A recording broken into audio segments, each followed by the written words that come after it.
All I can say is, wow. Want me to do it?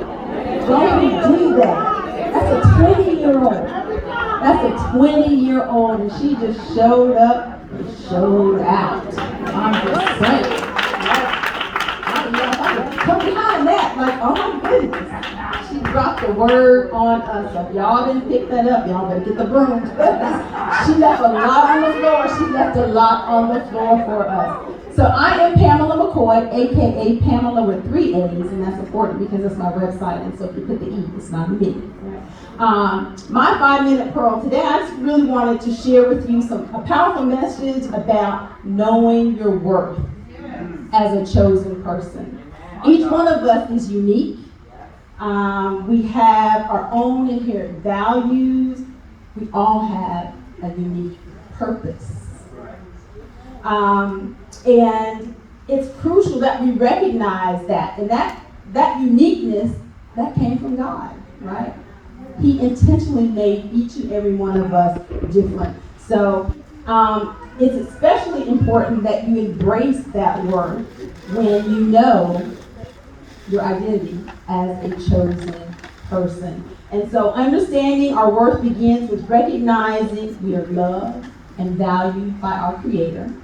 And notice I said our Creator, not other people, our Creator. And if you go in Psalms 139:14, it states, I praise you because I am fearfully and wonderfully made.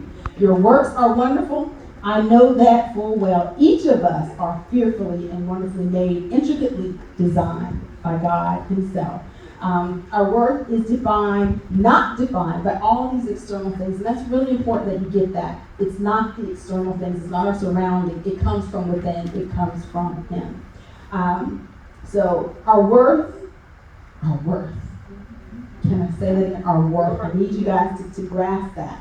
Yet knowing our worth goes beyond mere acknowledgement. It's about embracing your identity and living it out in our daily lives. The Apostle Peter affirms that in 1 Peter 2:9 when he says, but you are a chosen people, a royal priesthood, a holy nation, God's special possession, that you may declare the praises of Him who called you out of darkness into His wonderful light. Into His wonderful. So as a chosen person, we are born on purpose, with a purpose, for a purpose. Right? We possess that uniqueness, this talent, these gifts that He has given each one of us to positively impact other people.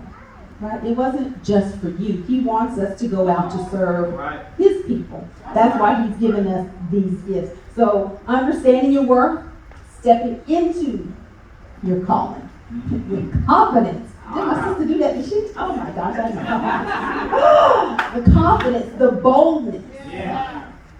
That's what He expects of us, each and every one of us. However, we all know life happens. Life throws us these curveballs, right? And even in spite of those life curveballs, we must remember that we're not defined by our circumstances.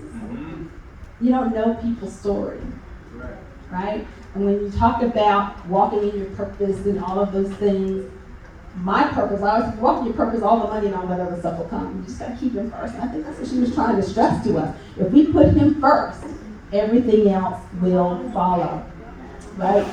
In Romans 8:37, and as I teach in one of my programs, Be5 Reaffirm, it's about understanding and recognizing your worth, right? I like to say, when you really see your value and your worth, you show up in the world different.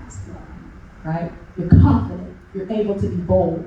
Right? And what is a B5? I'm so glad you guys asked. I know y'all want to make the jacket, right? The whole B5 thing. For the ladies in the room, it stands for that I'm a bona fide boss with brains, beauty, and a believer in me. Right? It's nice if other people believe in you, but understanding it's not a necessity. What is a necessity is that you know that He believes in you. And you draw strength from that. Anytime the world, life, all of that, throwing you those curveballs. So, in conclusion, my dear friends, because I don't know what my time check is, I didn't do my time, but 1 minute, I'm going to finish up in 1 minute. In conclusion, knowing your worth, that you're these chosen people, is for our transformation and transforming other people's So say with me again aloud, everybody in unison, that I am a B5. And what is a B5? I'm a bona fide boss with brains, beauty, and a believer in me. Thank you so much.